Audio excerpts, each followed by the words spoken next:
Hello, ladies. Did we all have a good time? So we're going to do a joint Q&A session now, and I'd like to call all the moderators and the speakers from the previous session. So Mrs. Yewande Zacchaeus, Mrs. Bumi George, Pastor Titi Akinsomi, please clap for them as they come up on stage. Mrs. Yomi Onabanjo, Mrs. Folúṣọ́ Gbadamosi, Miss Timoni Akindole, myself. Mrs. Awoshika could not be with us because she had to leave. So please give them a warm round of applause as they come up and take their seats. Oh, Dr. Toby, of course, you are in my... Please come up. Dr. Toby Enuha, a round of applause. How could I forget you? Please keep clapping until they take their seats. It's a long walk. It's a long walk. So, before we go on, I'm just going to ask you to do two things. We're going to ask questions, but here's what we'd like to do. If you want to ask a question on business and finance, I have just 6 questions from each part. Please, the first 6 people should just line up in this aisle in the middle. We're taking only the first 6 questions. Business and finance, middle aisle, please. First come, first served. Once we reach 6, no more questions. And I'd like you to please line up now.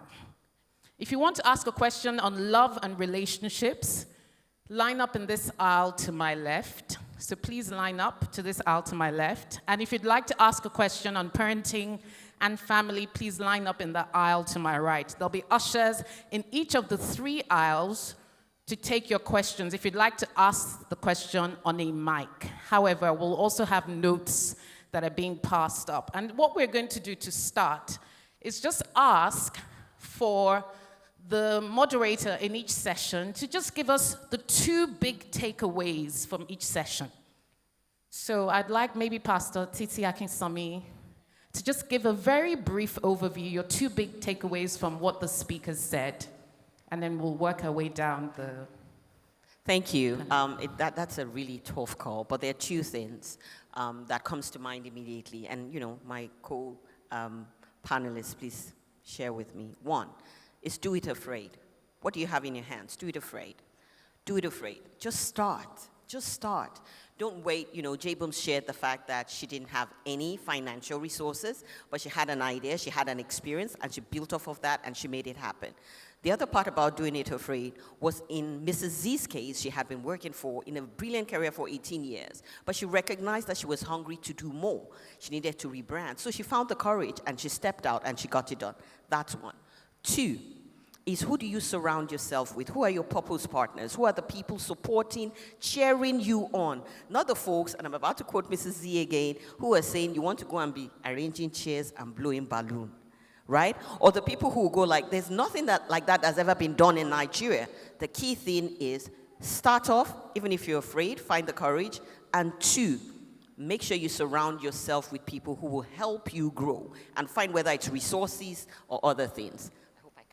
Thank you. A round of applause for her. Very succinct and well said.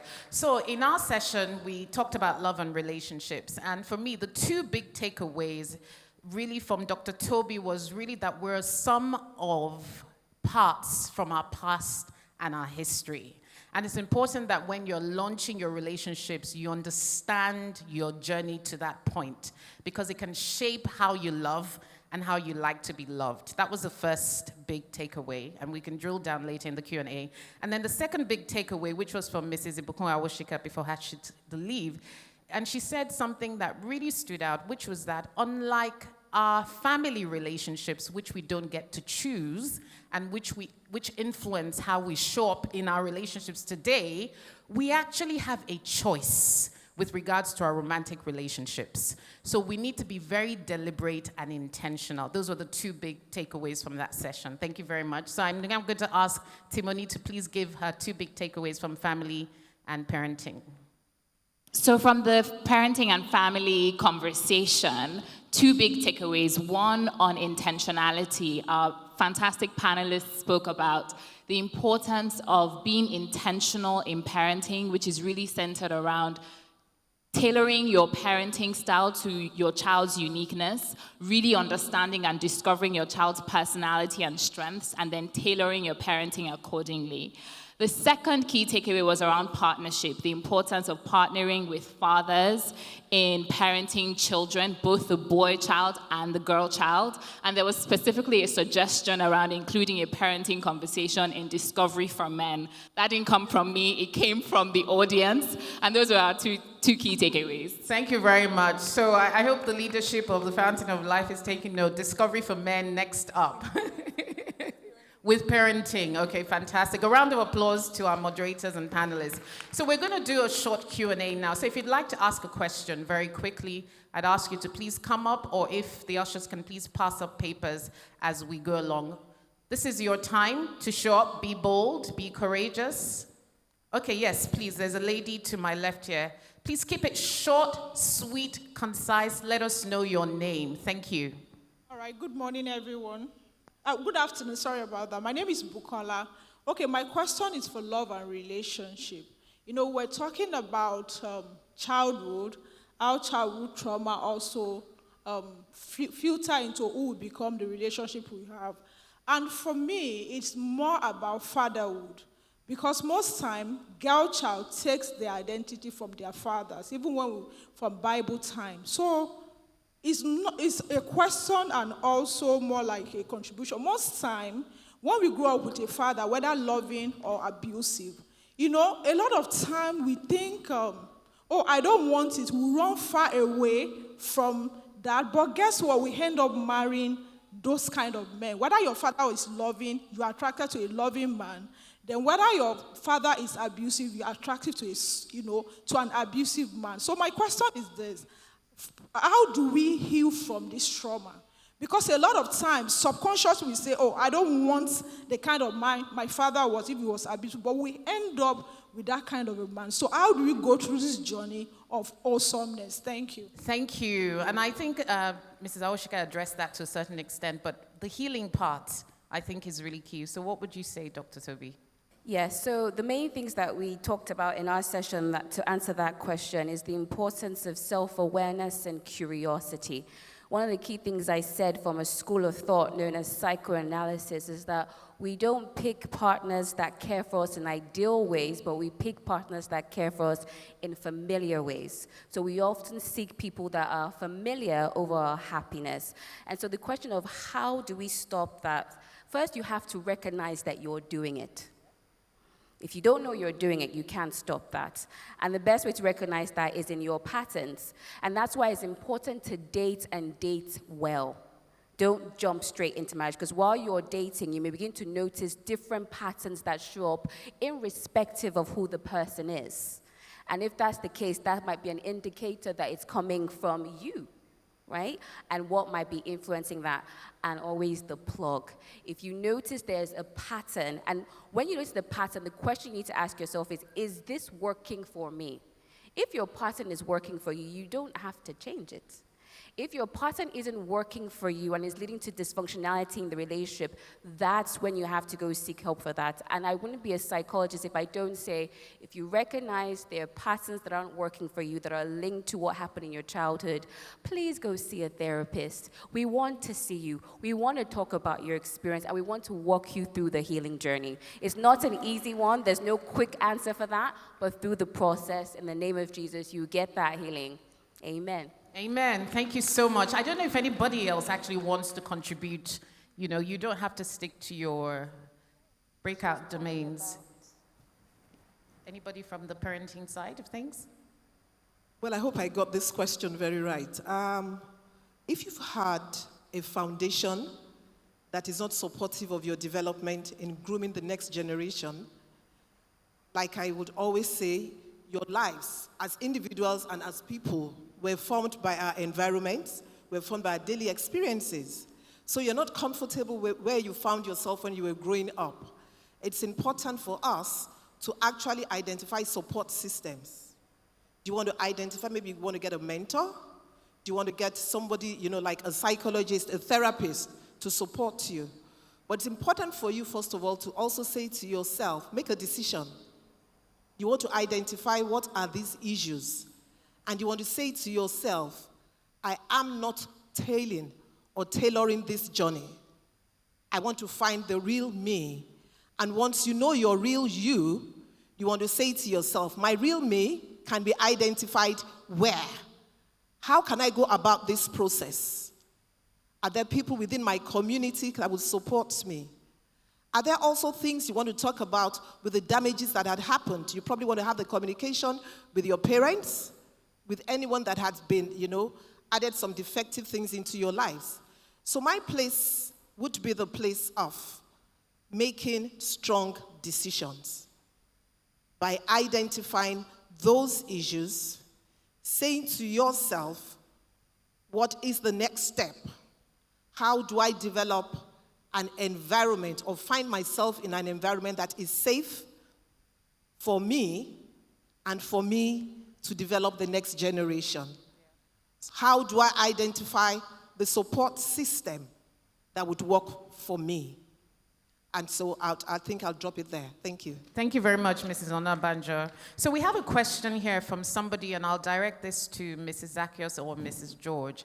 Is what advice will you give to someone who plans to start a business in a saturated industry, but that is currently what is in your hand? So this is what maybe God has told you to do, but you think the industry is saturated.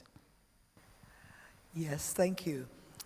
Yes, interesting, because when we were talking, actually, I suppose this person probably wasn't in our session. We were saying that sometimes one of the things that happens is when an industry is saturated is when you either want to pivot into something else or you want to scale. But I think what it is that you have to find a unique selling point. If the industry is saturated, what are you going to do that is different? So you have to find something that is totally unusual, totally innovative, but is still within that industry. I think that's the only way that you're going to get an edge. Otherwise, you're just going to be lost in the sea of, the other people who are in it. So what is it? I mean, I understand what you're saying. The gift in your hand is what is in so many other hands at the same time. So how do you make it different? Find that thing that will differentiate you totally. And you also can find it in the sector, because an industry may be geared towards the millennials, may be geared towards the older generation. So maybe you can find that innovation in one section so that you have a very targeted market and you're not trying to, be all things to all people. So I think that's okay, thank you very much. Bumi, did you want to add to that, please? Thank you very much. I'm just going to piggyback off what Mrs. Z said already. I think she's right. You just need to find your unique offering. And the way I look at business is, in your niche, it's like handwriting. Everyone's handwriting is different. And so the way you approach your business and the way you think about your business and the way you present your business is like your unique handwriting. There are people who are in the same market as me, but we don't present and project our business the exact same way. Just like what Mrs. Z said. Like, for instance, people will say maybe, Schroeder Gang caters more to the Gen Zs and millennials. You can think about, how about I work with the women who are going through their menopause? So even though it's a saturated market, there are not so many people that are catering to the older generation. So you need to just find your unique offering and go for it. Thank you. And indeed, part of that unique offering may actually have to do with your own personal skill and talent, right? Beyond the actual industry. So great point. We're going to take questions from this side of the room. There's a lady standing there. Good afternoon, everyone. The question I have is, as a young professional, you're just starting out in a particular career path and you're getting paid. How do you manage your finances to make sure that you're sustainable and, yes, you don't lose focus on what you want to do? Okay, fantastic. I'll throw this one open, actually. As a young professional just starting out in their career, okay, Pastor Titi. Said I'd be happy to take it because I am very passionate about young women, particularly who are just kicking off in their career. One, what was said about the business also makes a difference. What's the unique thing you're bringing to that career path? You need to know it. Two, if you don't know what that is, how do you want to make yourself distinct? How do you stand out from the crowd? I'll use myself as an experience. I am a policy wonk. I do technology policy, but I'm very passionate about the end user. So what do? Whatever it is, whatever my narrative is, I will always bring it and pivot it back to that particular place. How do you manage your resources? I think that was part of her question, right? It's this. I believe it's the 33% rule. 33, 33, 33, 33. You save some.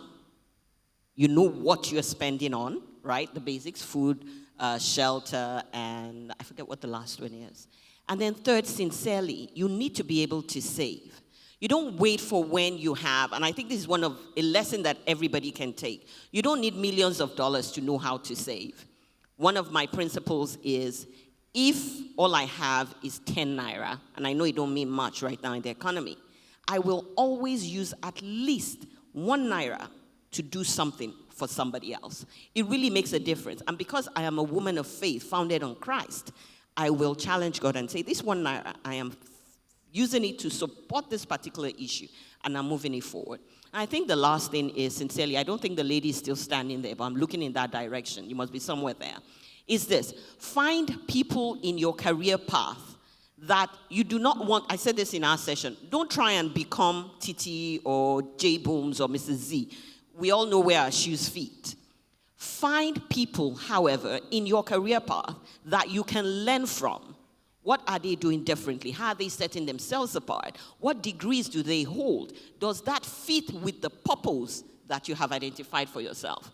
And, we can chat later on about it, because, that's my passion. Thank you. Great nuggets there, Pastor Sisi. Thank you so much. So, Felicia, I have this question for you, and this one, I'm sure a lot of parents in the house can relate.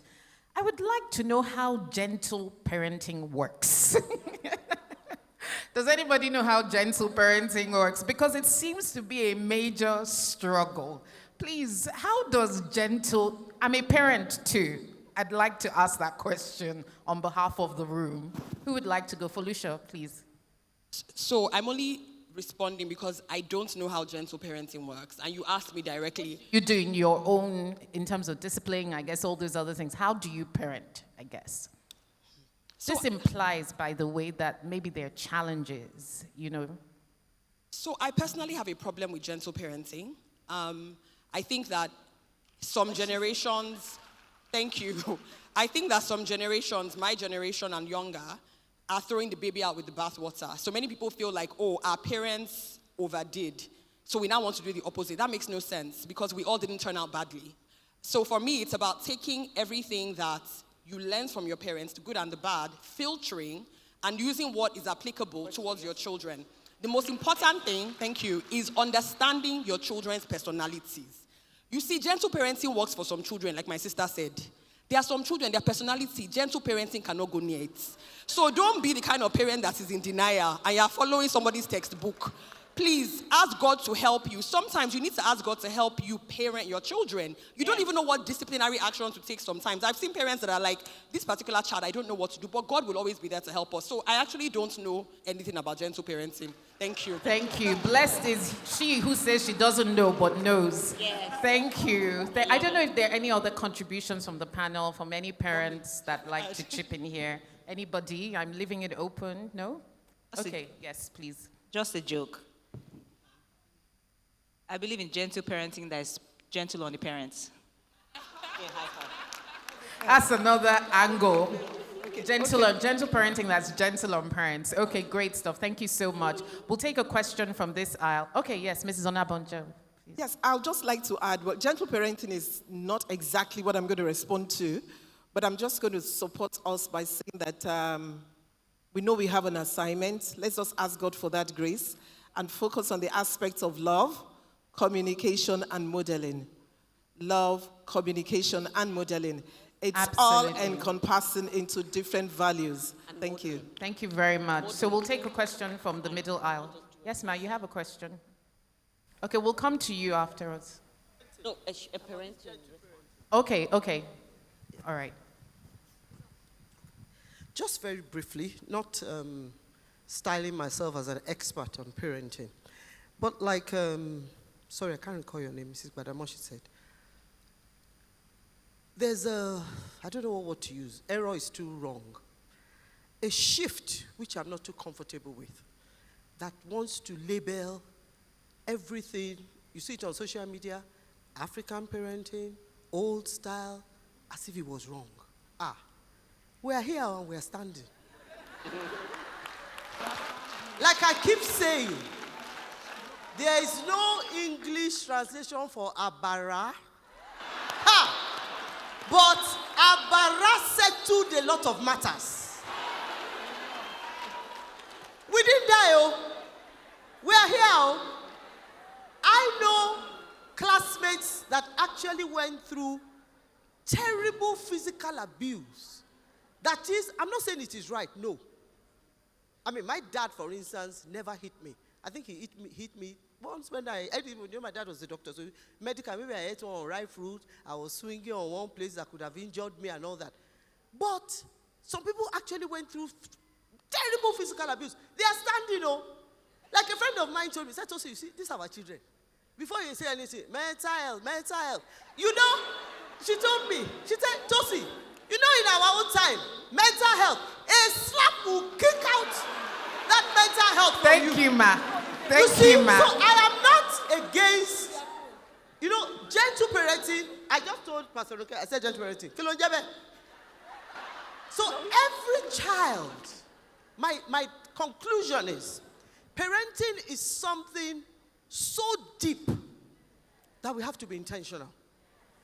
A mother and a father must immerse, emphasis on the word immerse, their parenting in prayer.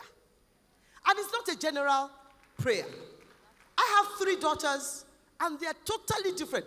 I asked my pastor, okay, I said, is it my second daughter I would have done gentle parenting with? From the junction of the street, I'm shouting. She will not hear it otherwise. But I cannot do that with my first child. So please, parents, and especially those younger than us, we are in our late 50s going into our 60s. But please, for you young mothers, and I respect the young people, I keep saying it everywhere. You are better than us in so many ways. You've done things better than us. But for parenting, please, all these jet age principles, please, prayer, specific, Roka said, Koboko, add that to it. Prayer, pray a lot about every child. Because what you do or do not do determines the destiny of that child. The Lord will help us. Thank you, Pastor Toby. That was awesome. And of course, once you've collected the Agbara, you can go to Dr. Toby for therapy. Because she has a few things to say. I know a lot of you are not in the love and relationship section, but a lot of what we said is the way that you are raised will determine the adult you become. So I know we're laughing about mental health, but mental health is just as important as physical health and spiritual health. But Pastor Tosin balanced it well. We're not going to the other extreme of gentle parenting, but there is a balance, and God will help us all. Amen. Amen. Great contributions all around. We'll take the lady in the middle. You've been waiting for a while. Please go ahead. Hello, everyone. My question, I'm going to get a little bit personal, even if I don't mean to, but then I need to provide some context. As a lady in her mid-30s, separated, never lived with her husband, solely raised her daughter in Canada, moved back about a year ago, and now has to co-parent with someone that hasn't really had much of an experience raising his daughter physically. And we come from completely different worlds. I think it has even metamorphosed so much more over the years with the separation. That said, now my mentality towards parenting is intentionality, it's spirituality, it's seeking God's face in every single aspect. But then we have the other individual who's still, I would like to use the word burnt. And because I'm not able to, it can get to me, it's now unfortunately being taken out on the child. So I'm still quite firm on her having a fantastic relationship with her dad. But every time she gets back from spending time, there's always an impact that really breaks my heart and then hurts her emotionally as well. So my question is, how do I navigate that? With her still having a healthy, well, seemingly, because I can't control his behavior, seemingly healthy relationship and consistent relationship with her dad, me being as mature as I possibly can and not going off on him whenever she comes back to report one or two things, So how do I navigate that whole process, right? Thank you. Still protecting her. Thank you. Great question. In the interest of time, I'd like the family and parenting panel to just take note of that question. I'm going to read a few more questions so that we can take them in bulk. So there's a question here, and maybe Mrs. Zacchaeus, you can help us deal with this. How do you balance career and being an entrepreneur? I've not been able to sell my passion as a business. I love procuring for people, but I always wanted to do it for free, even though I'm able to get good prices and good stuffs for people. So balancing career and entrepreneurship. There's also a question here, which straddles business and relationships. My question is, if you have a business idea and you have a partner who's not ready to support your idea, what do you do? And then another question on age and relationships, maybe Dr. Toby can take this one. Is the age difference a blocker to a relationship or marriage? Let's say a 17 to 20 year gap. So we have the parenting question from the lady on the floor. Then we have the issue of balancing career and business. And then the issue of a non-supportive partner on your business idea. And then Dr. Toby, the age gap question. So I'll start with the parenting side, and then we'll come over to this side. Okay, thank you very much. I'm not sure you mentioned the age of the child. How old did she? 10. Fantastic. 9. Above 6. Now, I'd like to encourage you that you hold sessions. You know, I did talk about love, communication, and modeling. It's important that while your daughter is with you, you create the time to engage with her. You create the time to hold conversations that would support the development. You see, it's a case of laying a foundation. Foundation has been laid in the early years. So there's a structure you have put in place already, and the structure is being nurtured. You're probably not aware. And so what you're seeing now is that you feel that there's sort of a bit of interruption because of another party. But you have the place of communication, and you have the place of modeling the right values in the life of the child. So how are you going to do that? You're going to create even more time. You're going to ask the child questions. You have to find yourself in a place that says that we can interact with one another. And you're also going to identify the strength of her father. It's important that you identify the strength and play down on the weaknesses. Because then we can collaborate those strengths and use the strengths to support the development of the child. You have to de-emphasize your focus on the negative aspects of it, because that would confuse the child. But like I said, remember, something has been dropped. A seed has been sown. You have the place of nurturing. And like Pastor Toby was saying, yes, the place of prayer is the most significant aspect. The Lord has a plan. He has a structure he has put in place. And remember, that plan, when we follow it, it would mature, even with challenges and distractions that may come up. At the end of the day, you would smoothen it all out, and it will be well. Approach. I want to emphasize your approach of engaging with the child. It's very significant. Thank you. Thank you very much. And I'm sure, Mrs. Onabanjo, you'll be around maybe afterwards if that lady wants to get some additional tips from you. So I'm going to come to Mrs. Zacchaeus, please. Yes, we were discussing on our panel, because for me, I made a transition from career to entrepreneurship. I did not do the two together. But Pastor Titi has said that she has been able to successfully have a career and a business. So I think I'm going to defer to her to respond to you. Okay, I'll go ahead and respond to it now. I will start with this sentence that says that, you can have it all. I'm a firm believer in you can have it all. But can you have it all at the same time? Maybe not. I'm not saying no. I said maybe not. And then the other thing we tend to think about is when we're having it all, it has to be 50-50. However, it doesn't have to be 50-50. It can be 30 sometimes it'll be 50, sometimes it'll be 75 with 25%. And this is why I'm a firm believer in the fact that you can have it all. You can have both a career and you can you can be an entrepreneur. I am a successful career woman, 24 years standing on international stages doing technology policy. I earn a lot of money and I own a lot of shares doing what I do. And it's taken me a lot of years to be able to stand on a stage and say that and not feel like, I should hide. 2, I run a very successful kickboxing business.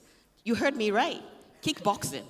I run a very successful kickboxing business that other people come to get healthy mentally and physically. And of course, I sneak it in because I live in a different country, spiritually as well. And 3rd, I run a business where I coach and I mentor people who come to find me, people who are leaders in industry across board, that I help them transition from career to entrepreneurship or to find that balance. And that's why, and I do it for a profit. I do it for a profit in a way that I can actually go on the holidays that I desire to go on. And I pay my tithe, Pastor Toby. Right? So that just gives you an example. But it takes intentionality, recognizing that sometimes you have to pull back for somebody else to be the face of that business. And that's absolutely fine. Sometimes it means that you invest in a business where you are the silent partner, which I also do. Right? But all of this is possible, and you will hear me say this, no matter the platform I'm on, whether it's business platform or otherwise, that if I did not have Jesus, I cannot do it. Jesus is at the center of my ability and my capacity to be the full version of who he has called me to be with all my giftings. Thank you so much, Pastor Sisi. God bless you. So I don't know, Mrs. Zacchaeus or Bumi, do you have any additional points to add? Yeah. I'll say that Titi is an extraordinary woman. I'm going to say that. So it is not everyone that can do what she has said she does. However, she has proven that it is possible. But and also you've been in your career for 25 years. If you're somebody who's only been in your career for 3 or 4 years, you have a lot of responsibility. You may not have the flexibility that she has. So I just want to balance it to say that if you're still working and earning your income directly as a professional, you need to be very careful to ensure that running your business is not against the principles of your organization, and also that there's no conflict of interest and that you are not spending their time doing that business. So we are Christians, we must be very, very careful. So I wanted her to speak because it was important to show that it can be done, but I think we should balance it so that people know that if you are going to do it, there are some, with integrity, and there are some constraints. So I just thought we should say that. Then the issue of a partner who's not supportive of your business. Yes, I wanted to talk about that, yes. Now, for most successful women, their partners have been extremely amazing, and we were sharing about how our partners have really helped us in our entrepreneurial journey. But however, we know that it's not that way for everybody. And I think what it is for men like that is that there's a fear that if this woman does this and does it well, will she respect me? That's the most important thing for any husband. Will my wife still respect me? What if I allow her to be all she's meant to be, and then she becomes this high flyer? So that may be what is making him afraid. So I think it's your duty and responsibility to show that no matter what I'm doing, it is our family business. You have to ensure that you carry your husband along. You have to ensure that you show him, don't hide anything.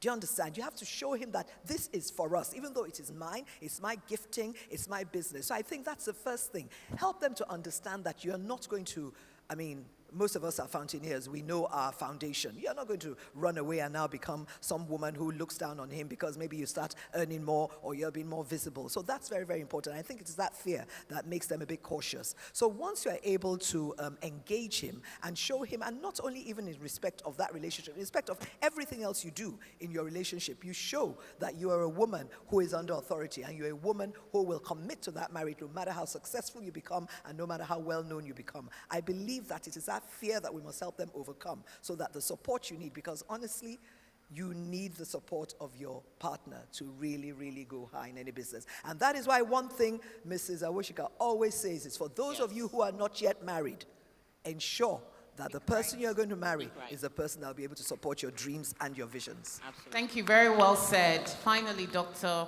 Toby, I think there are 2 questions there about the age gap, and there's one here that I think you can help us tackle.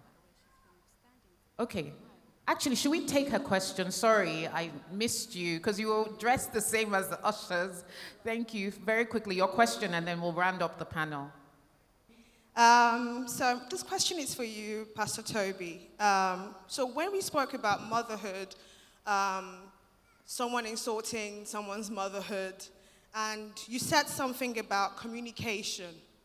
And I kind of thought about it, and I said, I'm not sure everyone can be communicated with.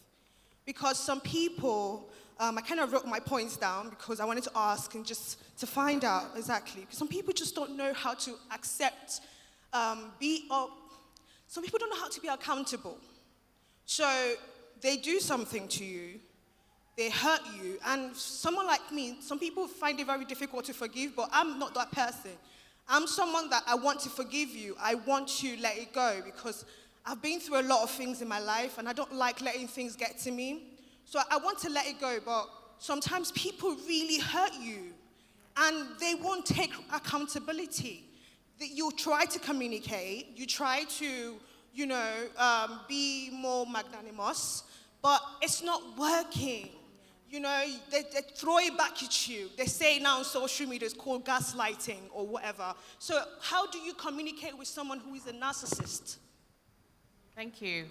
Great question. I can feel the passion behind that. Dr. Toby, you have 3 questions to answer in one almost. In what? Wow. Please try.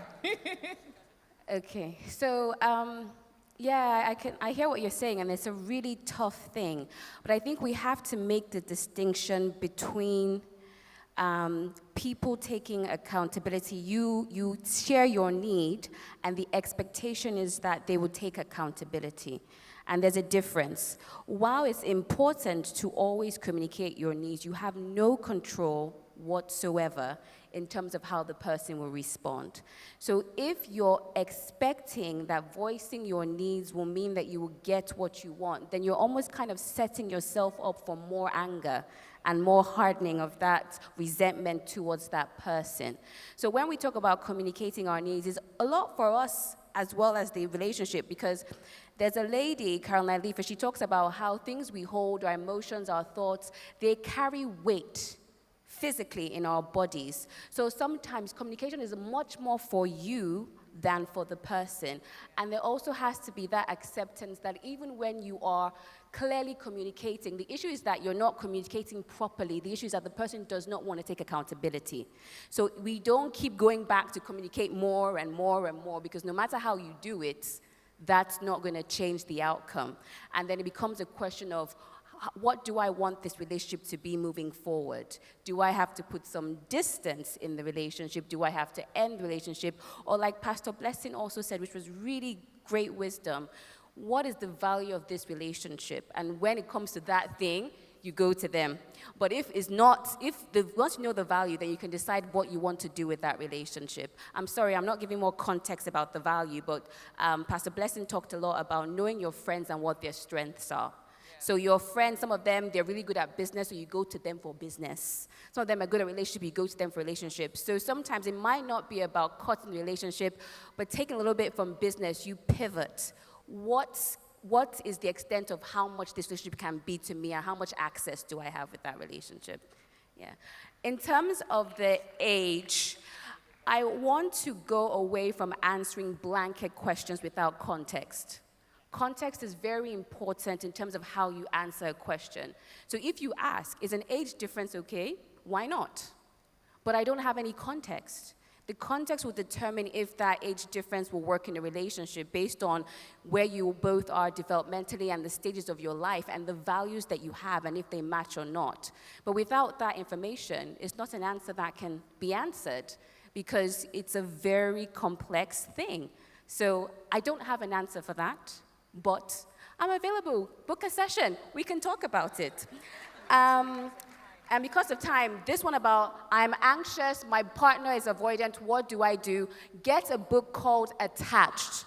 In that book, you do a questionnaire to see what your attachment style is, what your partner's attachment style is, and what you can do to help if you decide you want to stay with that person. The book is called Attached. I hope that helps you. Thank you. Spoken like a true clinical psychologist. Thank you. So, Timony, I'm sure you'll agree that it's been a fantastic panel session. What have been your main highlights throughout the course of today? Maybe 2 or 3 things, very briefly, as we round up. Wow, I thought all the questions were hard, but now I feel like I have the hardest question to answer, bringing it all together. Okay, so the first thing for me, throughout all the sessions and including the Q&A panel, is how interconnected life is. So we've spoken about the connections between your childhood and your adult life. We've also spoken about the connections between all the areas of your life, from your romantic relationships to your business and your finances to your career, and then into how you raise your children. So that has really been a highlight, just how interconnected everything is. Everything fuses into one another. And I guess, the point around prayer and just how having God and God-led, Spirit-led decisions as the foundation has been everything for me. Because yes, there's so many facets. Like I'm like, oh gosh, there's this. Oh wait, no, but then there's also a partner. Oh wait, but then there's dating and relationships. And there's childhood trauma. Wait, but then there's also parenting my children in 5 years. So honestly, just having God as the center and as the foundation has been like, okay, fine. I guess I'll be fine. At the end of the day, if we all seek God first and his kingdom, we will be okay. All these other things will be added onto us. Yeah. From your lips to God's ears. Thank you very much, Timony, Mrs. Onabanjo, Folushaw. It's been great. Dr. Toby, Mrs. Zacchaeus, Pastor Titi, and Bumi George. A round of applause for these wonderful ladies. Thank you so much for your time. Please, if there's one thing that really pricked your heart today, go away, pray about it, and take action. Thank you, ladies. It's been a pleasure. Thank you.